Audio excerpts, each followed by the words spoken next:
Il-President's Trust Tnediet inizjattiva ġdida Why Assist immirata l-ommijiet żgħar vulnerabbli. Din inizjattiva dal-għan li tagħmel differenza fil-ħajja ta' dawn l-ommijiet li partikolarment qed jaffaċċjaw sfidi komplessi fl-akkomodazzjoni. Kien wara numru ta' diskussjonijiet ma' diversi partijiet ikkonċernati li kien stabbilit li nisa żgħar vulnerabbli ta' bejn 18 u l-25 sena jeħtieġu appoġġ permezz ta' akkomodazzjoni u programmi edukattivi dwar il-ħiliet tal-ħajja.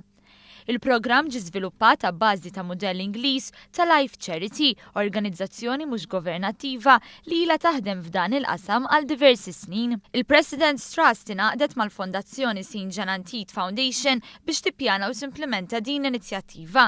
Sara Borda Bondin, id-direttur tal-President's Trust, qalet li l-għan huwa li sal-aħħar tas-sena d-dieħla jkollha netwerk ta' 4 appartamenti biex jintlaħqu 12-ilhom. Żiedet tgħid l-istorijiet tal-karità qed joffru dar għal din l-inizjattiva li se tilqa' l-ewwel ommijiet b'mod immedjat bit-tieni appartament u mbagħad jibda jopera qabel Novembru li ġej.